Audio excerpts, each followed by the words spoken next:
lain. Ini kalau di masjid benar dah terbang. Ada tuh, asal ke masjid bawaannya tidur aja. Asalkan khotib udah naik. Assalamualaikum warahmatullahi wabarakatuh. Pokoknya nengok khotib tuh. Dan memang saya nggak tahu itu ceritanya.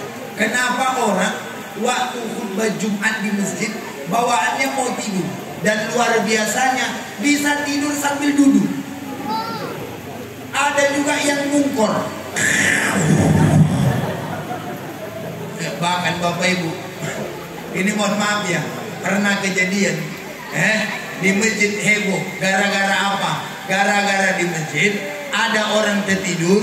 Saat tertidur dia terkentut, baunya luar biasa. Makanya masjid Pak diperbaiki. Saya di mana-mana sering mengatakan, nggak usah bangga lah, uang kas masjid 100 juta, uang kas masjid 50 juta, nggak usah bangga. Kalau kas masjid 100 juta, kas masjid 200 juta. Tapi pertanyaannya, jamaahnya berapa orang? Yang datang ke masjid tertarik tidak? Makanya kalau uangnya banyak, buat hal-hal yang menarik di masjid. Assalamualaikum warahmatullahi wabarakatuh.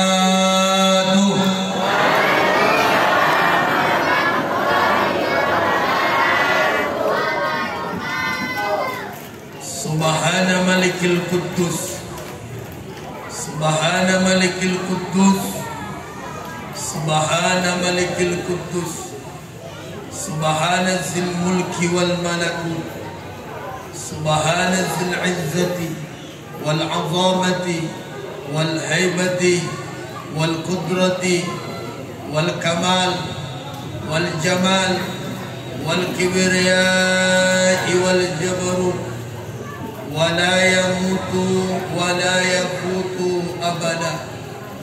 Subhanahu quddus rabbuna wa rabbul malaikati war ruh.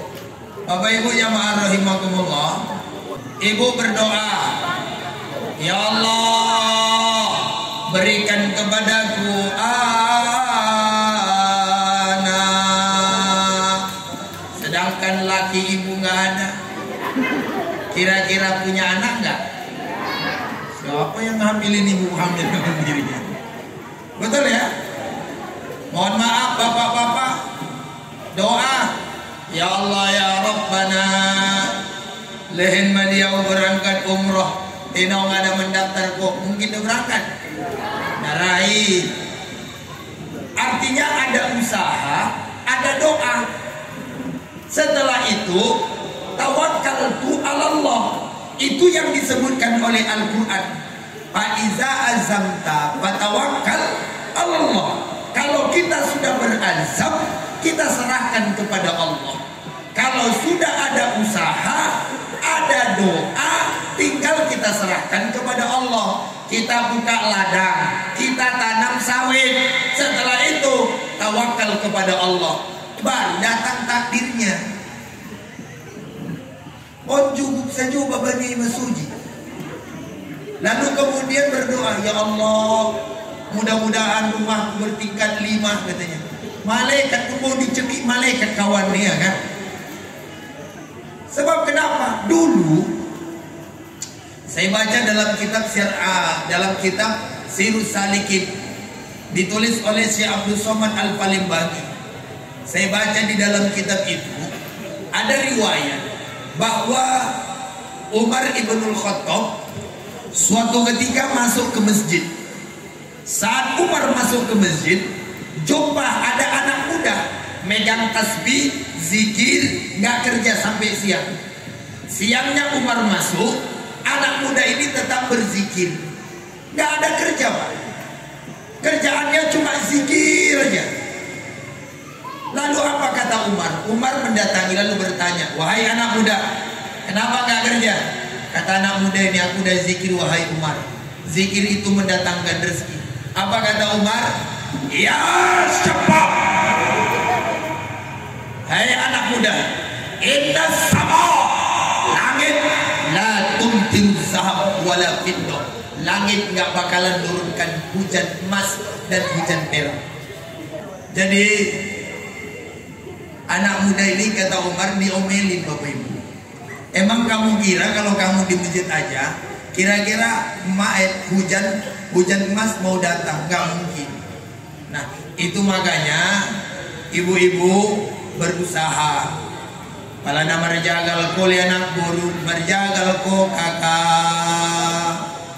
Palana manjahit maho manjahit. Palana tuko gun sawit ko. Neneng usahamu, yung gay usaha. Ni ape jual gorengan, gue jual gorengan. Ni ape memang jualan bakso, mas yo jualan bakso. Eneng usaha sembo gawe.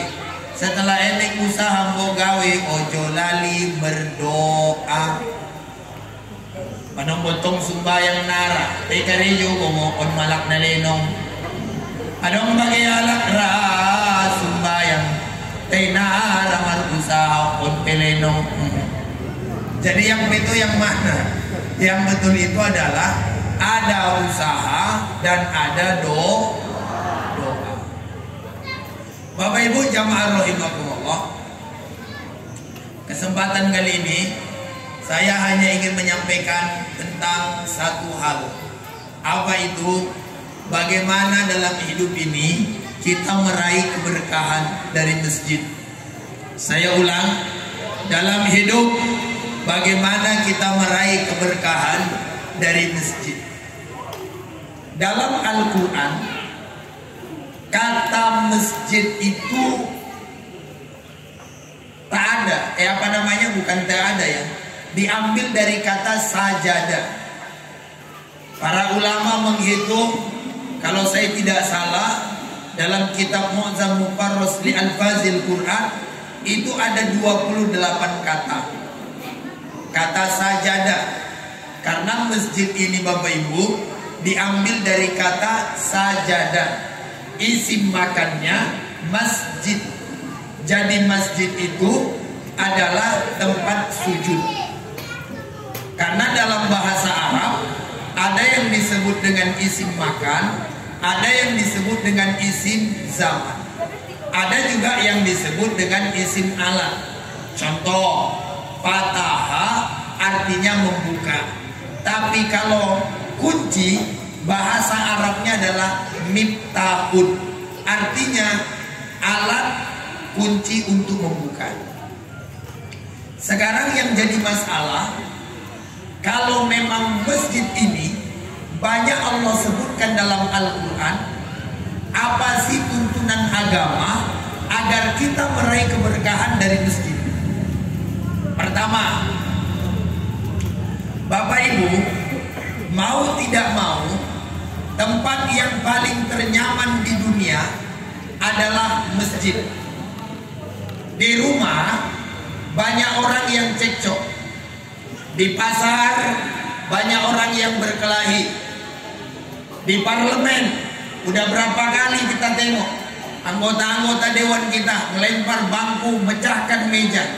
Padahal yang beli bukan mereka, yang beli rakyat, yang merusak suka-suka hati mereka aja. Betul kan? Asalkan pemilihan, pilih saya amanah, jujur, kepala otak kau. Bahkan di mana-mana sering saya sampaikan, kalau ada pemilihan, datang anggota dewan, datang bupati, datang calon gubernur, datang calon anggota DPR, datang calon kepala desa, mendekati rakyat, jumpa dengan rakyat. Tapi mohon maaf lahir batin, kadang-kadang setelah terpilih tak pernah datang, tak pernah mau diangkat kalau ditelepon. Betul atau betul? Anggo mandono ki pemilihan dah, iliau kakak dah sama regadita rap-rap hasibuan. Contoh. Dah saya lanjut. Bapak Ibu, kembali ke masjid tadi. Itu sebabnya Dalam Al-Quranul Karim Allah Subhanahu wa ta'ala berfirman, Innama ya'muru masajidallah man amana billah wal yawmal akhir. Hanya saja orang-orang yang memakmurkan masjid, orang-orang yang beriman dan percaya kepada hari akhir. Walam yakhsha illallah, mereka tidak takut kecuali hanya kepada Allah. Itu luar biasa. Makanya sahabat Nabi kalau kita lihat dalam sejarah, mereka itu orang yang dikenal dengan Ahlus Suffah. Ahlus Suffah itu Bapak Ibu, ini masjid, di samping Masjid Nabawi dulu di emperan kayak kita sekarang ini, sahabat-sahabat Nabi sering tidur di sana. Jadi ketika azan berkumandang, mereka langsung sholat. Dan luar biasanya, saya baca dalam sejarah itu yang ngasih makan sahabat-sahabat Nabi yang tidur di emperan masjid itu lebih sering Nabi. Jadi kalau ada makanan di rumah Nabi, Nabi beri. Jadi kalau ditanya, siapakah manusia paling sering ke masjid? Nabi. Siapakah manusia yang paling dermawan? Nabi. Siapakah manusia yang paling penyayang? Nabi. Siapakah orang yang paling romantis? Bukan Lesti, bukan artis, bukan siapa namanya, bukan Andin sama apa semua ibu-ibu ini tidak. Bukan Andin sama An, iya, bukan Nana sama Dewa. Ya Bu, bukan Asanti sama, hafal semua ya. Nah, orang yang paling romantis Pak itu Nabi, nggak ada yang lain.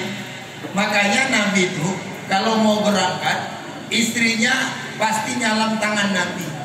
Setelah itu, sebelum Nabi berangkat kemanapun, pasti kening istrinya dicium oleh Nabi. Halo? Halo, kening istrinya dicium oleh Nabi. Sekarang saya mau tanya ibu-ibu, siapa yang tadi sebelum berangkat ke sini keningnya dicium sama lakinya?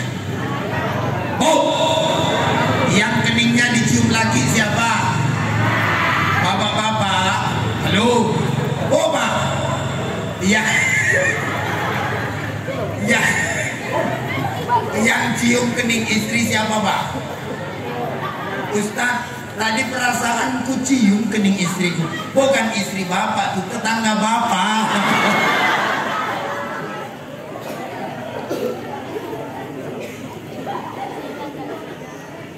Ya Bu, saya masih belajar ibu bapak. Saya kalau mau berangkat kemana-mana, itu kening istri saya cium. Kan halal.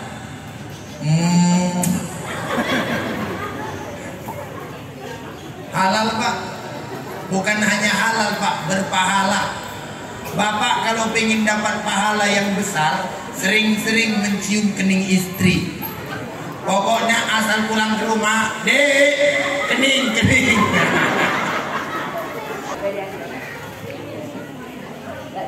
Saya kayak gini Bapak Ibu mandiri karena didikan orang tua. Alhamdulillah Bapak Ibu jelek-jelek gini, saya S1 tamat, S2 tamat, sekarang saya lagi ngambil S3 dan lagi proses kuliah. Doakan Bapak Ibu mudah-mudahan setahun 2 tahun lagi kuliah saya selesai. Amin. Bapak Ibu jamaah rahimakumullah. Jadi kembali ke cerita kita tadi, masjid. Ya, masjid tempat yang paling tenang di atas dunia. Kita ke mall kalau nggak ada uang pusing.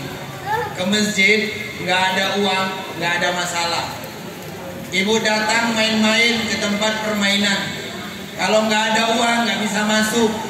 Di masjid ada uang tak ada uang boleh masuk.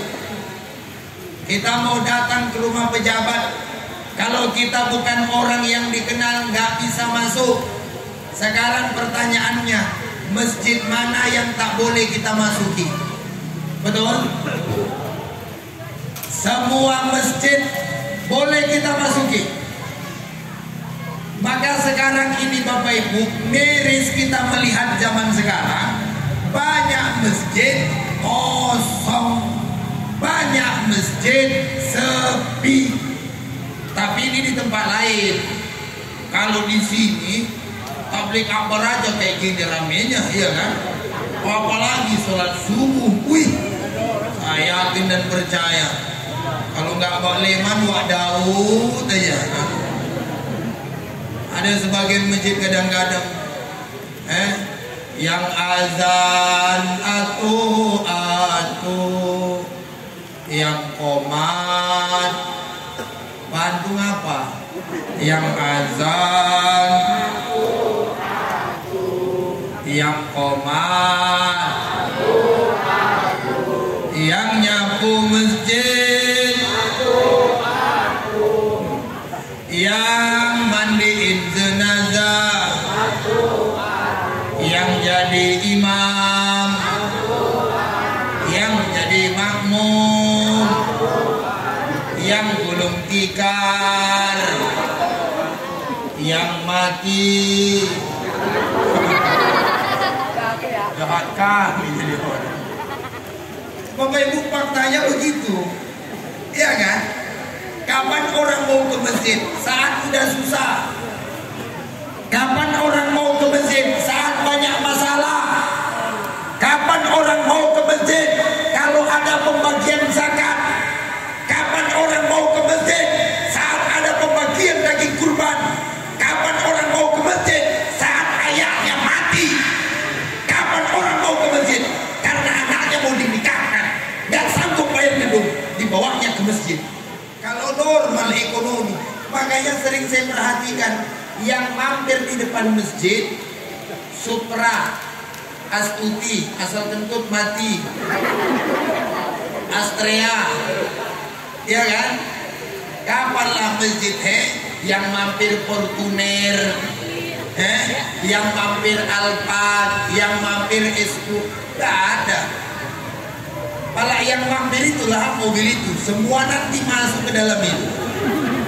Jangan yang sebelah silver nih, sebelahnya itu. Ini kalau aku tengok ada ibu-ibu yang jilbab hitam, 2 minggu lagi lah masuk ke situ.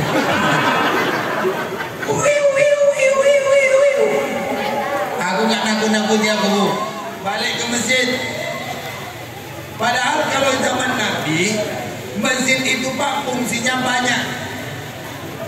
Saya ada baca kisah dalam kitab Ar-Rahiq Al-Maktum. Saat Nabi menang perang Badar, Nabi menang perang Badar, Nabi menawan 70 orang. Yang 70 orang itu Bapak Ibu ditawan oleh Nabi, di mana? Diikat di tiang masjid. Tujuannya apa? Saat Nabi baca Al-Quran supaya mereka mendengar. Jadi nggak benar orang mengatakan bahwa Islam ditebarkan dengan pedang. Nggak ada sejarahnya. Bapak Ibu lihat, perang dunia pertama menelan korban jiwa itu 12 juta. Perang dunia kedua 62 juta. Perang yang dilakukan Nabi, ada perang Badar, ada perang Khandaq, ada perang Hunain, ada perang perang Tabuk. Nabi pernah melakukan perang Uhud. Tapi Bapak Ibu harus ingat, betapa banyak pun perang yang dilakukan oleh Nabi, yang meninggal dari kaum muslim dan orang-orang kafir saat itu tidak begitu banyak.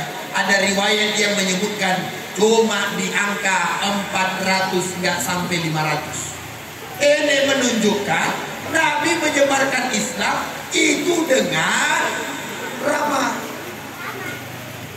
dengan kasih sayang. Oleh karena itu Bapak Ibu, kita pun yang orang Islam nih, makanya tadi waktu saya lihat ada tetangga kita di depan, nggak apa-apa. Saya waktu ke Sulawesi itu, saya ada acara di Kendari. Waktu saya ke Kendari tahun 2019 sebelum Covid, saya ceramah di masjid di tengah laut, Masjid Nur Alam Nur. Waktu saya berada di Kendari ada 4 hari, saya itu sholat di samping masjid yang ada gereja. Bagaimana kalau ini masjid, sampingnya ada gereja? Nggak ada masalah. Sebab kita ini ada ukhuwah watoniyah, persaudaraan sebangsa setanah air, saling menghargai saja.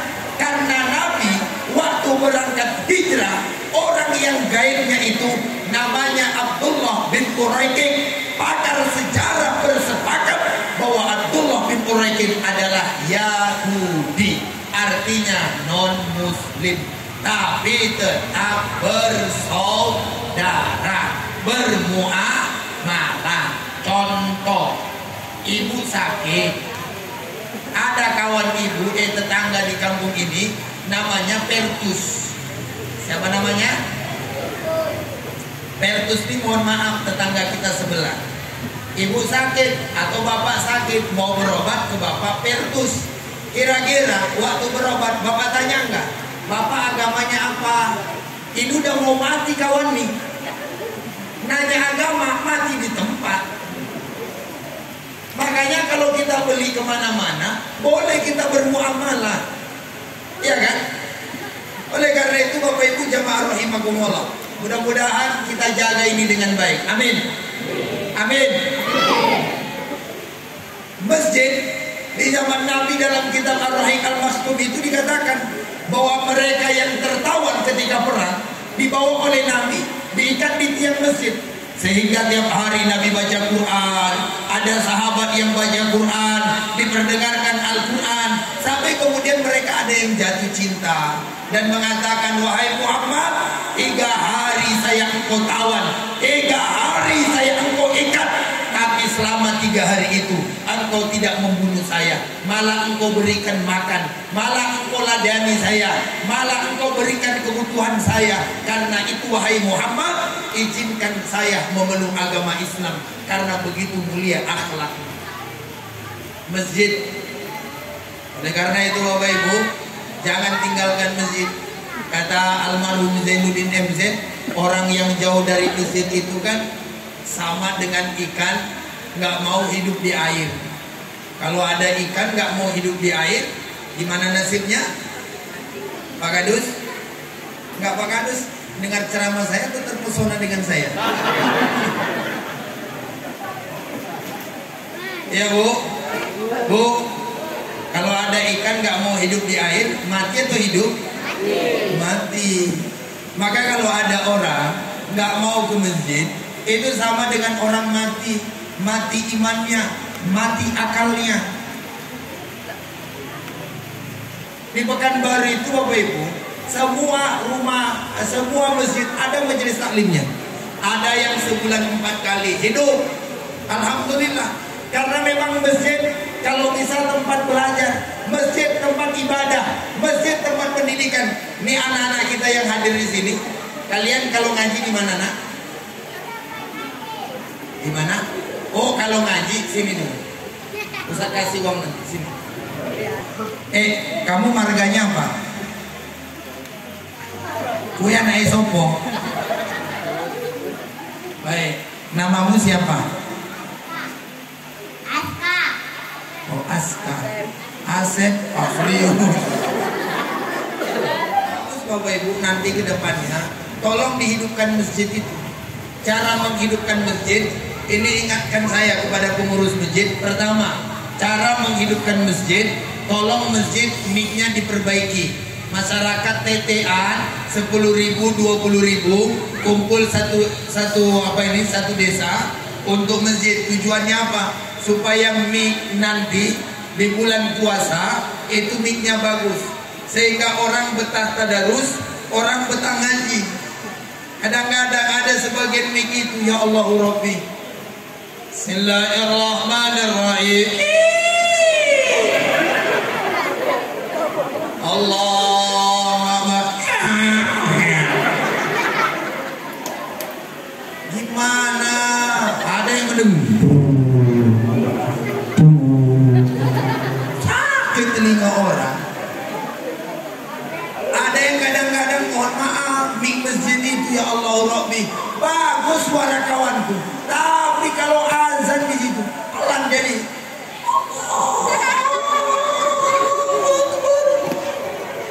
yang Bapak Ibu, enggak, ini boleh curhat ya? Boleh nggak curhat saya? Baik. Kami ini Bapak Ibu nasibnya jadi ustadz. Kadang-kadang nggak enaknya datang ke tempat ceramah dikasih mic yang standar. Jamaahnya rame, mic-nya ala kadar.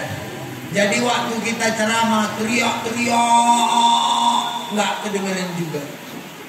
Ada tuh sebagian yang undang. Bahkan kemarin saya waktu di Kabupaten Siak ceramah undangan tabligh akbar. Satu desa, desanya luas, warganya banyak. Saat saya ceramah, mic-nya saya dekatkan ke mulut, nyetrum.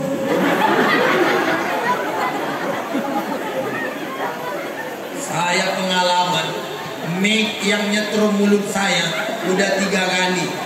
Semenjak itu dimanapun saya ceramah nggak berani mendekatkan mic, sama dengan yang ini. Ini pun saya harus hati-hati. Apa nggak bekasus saya di Cikampek? Tabligh akbar yang dihadiri Ustadz Suwandi meninggal di tempat karena kena setrum. Walah. Oma alakna uma sangaja tong anak durako kita mah nalupa mar orang tua. Tolong nih orang tua imadato indah juga ada mandokon loja nda uma jangan ada mandokon loja. Oh mang loja ulala na kareji. Oh mang loja ulala na marasawiti. Oh mang loja ulala na paralotko. Indah uga ada. Indah juga ada mangido upa. Oh mang mopo godang bodang ko bayar le. Sedia bahan madu kulentu. Nda. Begitulah kasih sayangnya orang tua itu dalam lagu itu. Makanya saya suka. Potong lagu di umat-umat zaman sanari bukan lagu yang kayak gitu pula. Homelala ho, homelala ho. Potong salah lagu ni siridai mah. Salak-salak si bahua. Potong dapat maksudnya. Bapak ingatlah, seberapa banyak pun harta kita, pada akhirnya kita bakalan masuk ke masjid. Bapak yang punya sawit luas, saya mau nanya Pak, kira-kira Bapak kalau mati ditanam di sawit atau dibawa ke masjid? Oh Pak, oh Bapak kalau meninggal dunia disolatkan di ladang sawit atau di masjid? Makanya Bapak jangan sopaten. Ini kalau di masjid bentar dah terbang. Ada tuh asal ke masjid bawaannya tidur aja. Asalkan khotib udah naik. Assalamualaikum warahmatullahi wabarakatuh. Pokoknya nengok khotib tuh. Dan memang saya nggak tahu itu ceritanya. Kenapa orang waktu khutbah Jumat di masjid bawaannya mau tidur, dan luar biasanya bisa tidur sambil duduk. Ada juga yang mungkor. Bahkan Bapak Ibu, ini mohon maaf ya, pernah kejadian di masjid heboh. Gara-gara apa? Gara-gara di masjid ada orang tertidur. Saat tertidur dia terkentut, baunya luar biasa. Makanya masjid Pak diperbaiki. Saya di mana-mana sering mengatakan, nggak usah banggalah uang kas masjid 100 juta, uang kas masjid 50 juta. Nggak usah bangga. Kalau kas masjid 100 juta, kas masjid 200 juta. Tapi pertanyaannya, jamaahnya berapa orang? Yang datang ke masjid tertarik tidak? Makanya kalau uangnya banyak, buat hal-hal yang menarik di masjid. Contohnya apa? Siapa yang datang di masjid? 50.000.